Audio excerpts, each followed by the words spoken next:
Right, so I just want to sit down for a few minutes because we've got the race tomorrow and you're a nutritionist. So I thought it'd be a good time to ask some questions about nutrition that people might be able to use from home. Cool, let's do it, absolutely. Let's do it. So first question is, what have you done in this week, if you've done anything, ready to do this race? And we're talking about, say you're amateur athlete, you train at most once a day, maybe five times a week if you can. I have one rest day a week. I'm training like 6 days a week. Train 6 days a week. You do some long distance running ready for marathon. Yeah. You do a couple of sessions for HYROX, and you do some jiu-jitsu. Yeah. Yeah, I do 1 or 2 jiu-jitsu. I do 1, sometimes 2 CrossFit. Yeah. I'm doing 2 runs and a couple of HYROX sessions. So sometimes I'll double up, sometimes I won't. But I try and have 1 full rest day. So yeah, that's my kind of training split at the minute. So with that in mind, have you done anything this week ready for this race different in nutrition? To be honest, no. And I don't think this is the sort of event where you need to be thinking about like carb loading or eating more in the run up. I think the big thing is trying to keep it actually as normal as possible. Yeah. And being more aware of not under eating. So if anything, like elite athletes will do a whole process to get ready for a race. But for someone that's like in CrossFit, I'd call it like a solid RX athlete. You're not yet elite yet. You're not necessarily scaled. You're a solid RX athlete. Really, it's about just consistency through the week and making sure you do get your calories in. I think it doesn't matter if you're beginner or elite. If you think about the actual time of the race, you're only actually doing a 1 to 1.5 hour workout. So I'm thinking of like the duration of training. You shouldn't really be needing to carb load for that. Right. So, and if you're elite, you're going to be training for even less. You know, it's probably going to be an hour or just under. So when I used to do CrossFit competitions and we're doing seven workouts every weekend. That's where you want to be carb loading. Right. Yeah. So for me, that's really different. Coming from a CrossFit background, a CrossFit competition could have anywhere between 7 and maybe 11 events over a weekend. Mm-hmm. So we used to carb load quite heavily. I'd spend like 7 days eating 600, 700, maybe 750 grams of carbs a day. Yep. And that always helped me perform. Yeah. But I suppose that was thinking about how am I going to perform on the Sunday morning after 7 events, 8 events. For sure. Whereas for this, with it being one event. Yeah. Even if you were doing, because some people now are doing multiple, like we've just seen someone who's doing relay tonight and then doubles tomorrow. Even with that, it's just being as consistent as possible. And then what becomes important is what do you eat between your races? Okay. We need to still be replenishing recovery, protein, but replenishing that carbohydrate, replenishing electrolytes, stuff like that. So for a HYROX on its own, it's about trying to basically eat as normal as possible up until the event. If you're somebody that doesn't eat enough carbs as it is, that's something to address. Yeah. Or with like us, we've travelled here on Friday. Mm-hmm. It's trying to make sure that I'm meeting calories and carb needs because even today I've been like, oh, we've probably missed a meal, but yet we've made up for it with snacks and stuff around. You know, bananas, getting yogurts in, croissants. Especially for the guys, like for me again personally, I'm 94 kilos when I compete. I'm looking at like 600 grams of carbs, 200 plus grams of protein, and then I don't have to worry about fat basically. I can have an amount of fat. A travel day is a nightmare because I have to eat large meals 4 times a day and I have to eat a lot of snacks. As soon as you talk about getting on a train to the airport, then waiting in the airport, then getting on the plane, coming out the other side, getting to the hotel, dropping your bags off, straight away there's a massive chunk of my day now that I'm not eating large amounts of food. So a travel day is difficult because it can become a really low calorie day. Yeah. So I suppose if you're doing it for HYROX and you're one of the guys as well, you need those calories. Try and think about on the way to the airport, in the air, because we had a packed lunch made that we ate. I ate a good amount of it on the train. Yep. Then I ate the rest of it waiting for the aircraft. Then I ate again on the aircraft, and then that allowed me the time to the hotel to kind of like chill before I ate again in the evening. So I still reckon I got 4,000 plus calories. Yeah, I think that's it. You just need to be intentional. Like we made our own, like pack up our own lunch. I've brought snacks with me. We've brought like electrolytes. We've got the workout fuel, so like liquid carbohydrates that you can drink. Yeah. I've got protein bars. I've got little Krispy Kreme snack bars. So some of the snacks that I would have at home anyway, but it just means that if we get caught between, train to the airport or from airport to the hotel, we haven't really figured out where we're going to eat, you've got things on hand to just top up. I think that's really important because you do end up missing out on nutrition otherwise. So the preparation doesn't have to change during the week. You don't need to carb load necessarily, but on the day that you're going to travel out, which is a couple of days before the event, like an important day, just make sure you've planned that day's food so it's so as normal as possible. You hit your calories. Yeah. And then we travelled on the Friday, and then Saturday is today. Yeah. We've been and done like some a little bit of touristy stuff. I obviously hurt my knee, so I can't do a lot. But what have you done anything today, like consciously, to make sure the day before is a good day before? What have you done consciously today? I did I went for a run. Yeah. So that, not really nutrition based, but again, like having to think about that. As soon as I did that run, I ate something afterwards. I had a drink with electrolytes in, stuff like that. It probably isn't necessary because I'm probably getting electrolytes and enough water anyway around my training, my meals.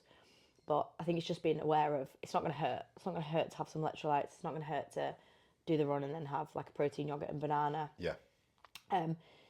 We probably did quite a lot of steps today, but there was plenty of stopping, resting. It wasn't like we were rushing around. I would say like we did plenty of steps. There are people that we know that do. We're on a touristy day. We did less steps today than some people do as part of their normal. That's true. Their normal day. Probably quite active for us. So yeah, no, it's just getting a good sleep, like not rushing around this morning. Yeah.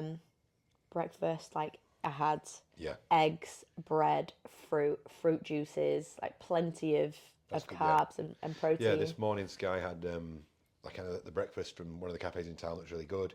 We both had like scrambled eggs. It both came with like some like homemade bread. Yeah. Yours came with fruit juice. It came with marmalade. Yeah. It came with pieces of fruit. Yeah, the kind of things that you would.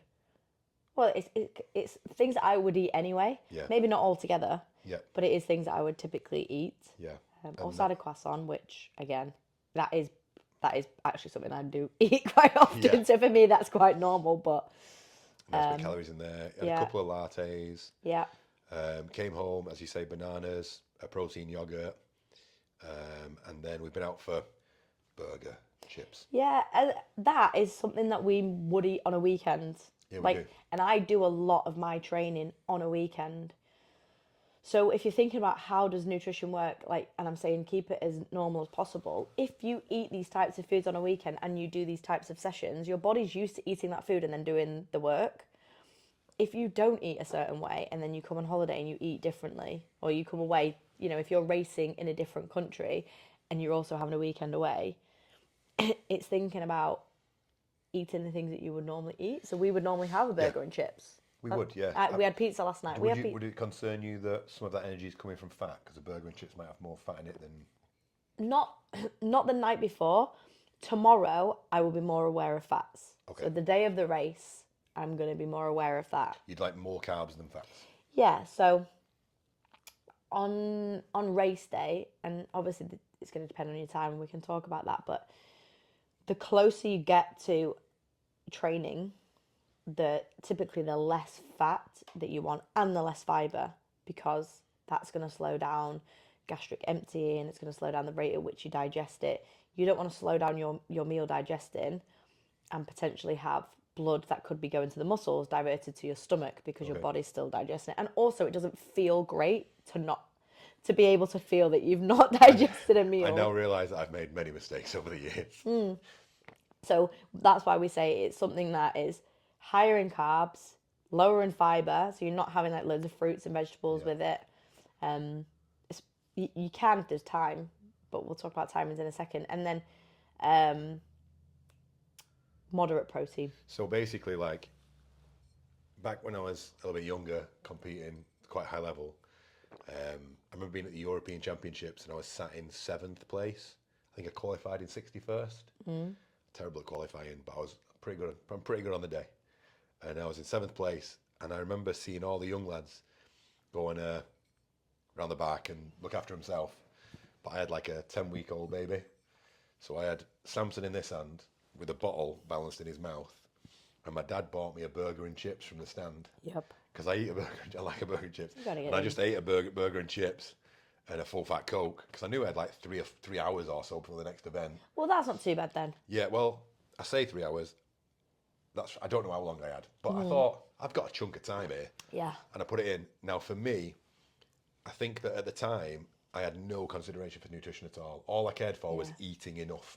I just need to eat enough, and being a little bit full, but knowing I'd ate, I knew I'd do better Yeah. than being light on my food. Because I knew the feeling of being out there on the floor trying to perform and feeling lightheaded, feeling empty in my stomach, not having confidence in myself and my energy.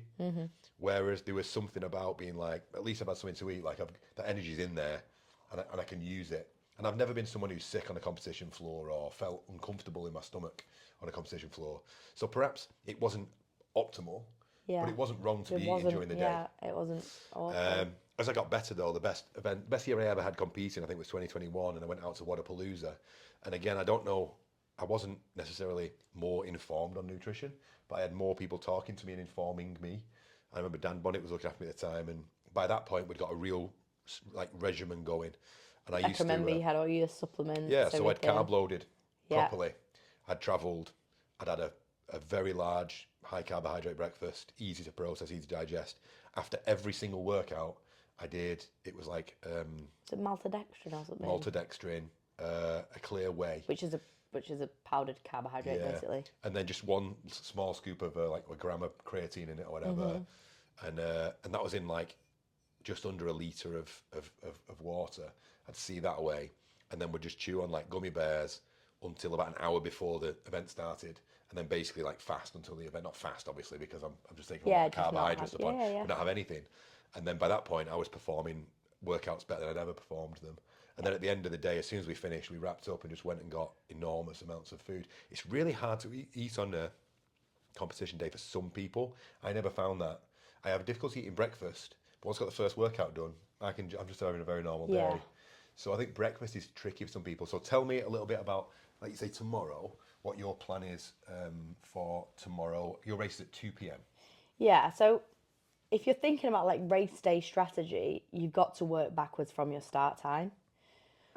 So if you were doing, say for instance, between like 8 and 10 a.m., that's your start time, you're probably only going to get time for one solid meal. You want, if you're going to have more of a mixed meal like that, let's say your breakfast is usually toast, eggs, avocado. Yeah. You want at least 3 hours before your training to have that meal. If it's going to be closer than that, then it's going to be, okay, probably remove the fats, probably remove the avocado and just have eggs on toast. If it's going to be an hour, then I'm probably just going to have the toast with jam and a glass of orange juice. Like, I'm making it very carbohydrate based, and it needs to be low in fiber, quicker to digest. So it's going to be more of your kind of process. So it's going to be like 8 to 10 a.m. Sugars. It's going to be like maybe toast. It's going to be maybe like jam or marmalade. Yeah. It's maybe you can still have the eggs in there, potentially scrambled eggs. Yeah. And then you're going to drink some carbohydrates through fruit juices, or you could have some sort of carbohydrate-based drink. Yeah. So if it, let's say, 3 hours before a normal mixed meal that you would have for breakfast. Yeah. Then about, if you have the time, so I have probably time for a few meals. So my breakfast. So what are you going to do tomorrow? So I'm going to have a mixed meal when I wake up. It'll probably be toast, eggs. If I've got avocado, I might have some avocado. I might have some tomatoes and stuff with it. So like a normal mixed meal that I would have at home. But we'll see what's down there. You'll just make good choices. Yeah, we're eating in the hotel, so I'm not too sure. Sky's experienced, obviously, as a nutritionist, so like, you don't have to be one of those people necessarily that has to be super planned beforehand, because you can see what's in front of you and just make those choices, and that's really helpful. Experience pays, you know. Yeah. Otherwise, there'll probably be cereal and milk, so I'll probably have a big bowl of cereal, milk, some fruit juice. Yeah. Hopefully there is some like egg and toast. There usually is, so I might have a slice of egg and toast, some cereal. So that's going to be in the morning, so probably around 8 a.m. maybe. Yeah. Then I'm looking like 3 hours before my race, either like a small carbohydrate-rich meal or like a big snack. So I'm planning to have like a bowl of oats, banana. Yeah. That's a really typical meal for me. Yeah. I'm going to have that like 3 and a bit hours before. Okay. Then about an hour, 90 minutes before, I might have, I've got like a cereal bar thing. Yeah. See how I feel. Might just have either a handful of sweets or that cereal bar. And then under an hour before, if you're going to have anything, it's going to be liquid. So like it might be a gel. So I brought the workout fuel. Yeah, so it might be Yeah. drinking the workout fuel. It might be a We just need gel. to check what caffeine's in that, really. Yeah, it might be gel if you're used to having gel. It might be a Lucozade if you're used to having Lucozade. But anything under an hour, you don't really want to be eating. You want to be drinking that. About an hour out from when I used to do qualifiers or significant workouts, if I was just doing one workout, that meant a lot.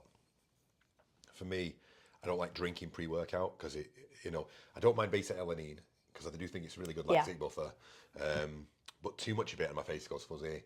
And then I don't like too much caffeine because, again, I just start to get anxiety and it doesn't help me for the workout. So for me personally, an hour before, just out of habit, not out of nutritional knowledge, but out of habit, I've learned that for me, I just have a single coffee and then I'd have like a banana or a piece of chocolate. Yeah. And honestly, it's just enough caffeine and just a little bit of carbs. And then I have like an hour before, and then by the time I get to the workout, I don't feel different, but I feel good. Yeah. And if it's a really big workout, something where lactic acid is going to start to bother me, I would take like basically a half, like a full dose, but half of what you'd find in some of these pre-workouts. For me, it's just a single dose of beta-alanine. And again, that did have really positive effects, but I had to just be cautious when I used it because for a lot of people, again, it's about going back to your normal. Yeah. I don't want to get to an event and feel, oh, this is unusual, or oh, I don't like this feeling. I want to be focused 100% on what I'm about to do. And I feel like sometimes if you try new supplements or you try new shouldn't be things on the trying. weekend, No, I just think it's a distraction. you shouldn't be trying terrifying. anything. You shouldn't be trying anything new. You should be trying to stick to what you know. For sure, and that for me has worked. And I've tried other things and not liked it. So even if someone told me you could get 10 seconds from this, I'd be like, yeah, but potentially my anxiety will go for the roof, and I'm not going to crush this workout. So I prefer to just do what I know. Yeah. On race day, you're not trying to carb load on race day. You shouldn't be carb loading. You're just topping up. You're doing what you would normally do. It's just that if your race is first thing in the morning, all you're going to have time for is one meal. If it's midday to mid-afternoon like mine is, a good meal and then a small carb-based snack. If it's further on, it's evening, then you're probably going to get 2 good meals and a snack. So like breakfast, lunch, and then 90 minutes before, same thing again, snack. And then we've talked about like the week leading up, which again, we don't need to necessarily carb load. We can have a very consistent week. The day of travel, we make sure we've squared away and planned that, so it's just a solid day of food. The morning or afternoon of the race, we've talked about that. So then I had one like little specific question, which is at the moment hydration is a really big thing. A lot of companies are bringing out hydration products, hydration supplements. I take them because I suffer with cramp when I perform, but also I like long bouts of cardio at the moment, especially because I can't do very high intensity stuff. I like to do my strength stuff and long bouts of cardio, a lot of sweat. So I just want to make sure I've got, especially for healing, I want to make sure, like, doesn't matter if it's minerals or vitamins or whatever, I want to make sure my body's well fed. So I suppose I'm covering the bases, but I don't always take hydration supplements. It's just during this period I have to make sure my bases are covered. So my question for you is, a lot of people are doing hydration stuff. Do you do hydration stuff, and to what extent or what benefit do you think that has? I don't do it a lot, to be honest. We get electrolytes in food that we eat. Sodium, magnesium, calcium. If you're eating foods with those things in, you're getting the electrolytes that you need, as long as you're drinking the water that goes with it. They become more necessary to supplement if, for instance, you train multiple times a day, or you are somebody that sweats a lot. You have a really high sweat rate and you know that you probably lose a lot of sodium through sweating. You might be training in a different climate, so you might be competing in a country where it's really hot, or you know that the event that you're going to, the venue, is really hot. It might, so those are the things that are probably going to influence it more. But otherwise, I just try and drink to thirst. I also try and drink enough that my pee is almost clear. Like, the colour of your pee is going to tell you more about your hydration status than anything else. So do you need them? It doesn't hurt. I think if you mentally want to know that you're hydrated, then you could bang in an electrolyte sachet. That's where I'm at, I suppose. I mentally want to know in some ways. I want the reassurance in a way. Yeah. But again, where do we start with hydration? As soon as you wake up, you want to be starting to get liquids in as early as possible. So get up, first thing you do, drink some water, and then just continue to top up. If you wake up and you're like, your pee is nuclear and you're like, oh shit, then yeah, maybe get your bottle, bang an electrolyte in it, neck that, and then continue to, take in fluids as you go. But it is something you should, A, be keeping on top of on the days around it, and you should kind of know where you're at. So basically what we're saying is, like, when I was saying, like, Wodapalooza, hydration salts weren't what keeping me hydrated. The fact that I'm drinking, what's that, say it's 0.75 of a litre after every single workout, and in the morning, and at tea. And I'm probably drinking 4 litres of water a day. And you're getting, electrolytes through. You get it through milk. You get it through fruit juice. You get it in ham. You get it in, bananas, potassium, everything. We're getting it in all the foods that we're eating. So as long as the water's there and those minerals are there, you're probably fine. But so putting the minerals in isn't enough. You literally need to make sure you're getting litres of water as well. The same goes for if you're banging electrolytes in and you're not drinking enough water. So this is one thing that I think is really interesting. I think there's a lot of people taking electrolytes, supplements, who just aren't drinking enough water. Yeah. If you're not taking the liquid in, then you're not hydrated. No. The minerals are helping the fluid balance, but if the fluid's not there, it's not balanced. So people can go either way. So people can drink so much water, like, sometimes this might happen if you maybe are water loaded. They can cause what's called hyponatremia. Okay. So it's where you've drank so much water and you don't have enough electrolytes to keep it in. Yeah. And people think, oh, I'm going to the toilet loads and I'm not that thirsty. This is a good thing. I must be hydrated. But it can have quite severe effects. It can cause like confusion and nausea and all that stuff, and people can like faint. So, yes, it's important to think about staying hydrated with water. But again, you don't need to drink over and above what you would normally drink. So if you're doing multiple races, multiple events like CrossFit, maybe adding a sachet to one of your drinks that day. Okay. That could help between events. Okay. But the thing with a event like this, or any event, like say you're doing a half marathon or whatever, as soon as you wake up, just start getting the liquids in as soon as you can. See, this is really important. So the HYROX people, especially, or people who are doing a single event of an hour-ish duration, hour and a half duration, they should be getting the carbs in anyway. Yep. So as long as you've got like a carb-fueled diet, the week of the race, travel day is good.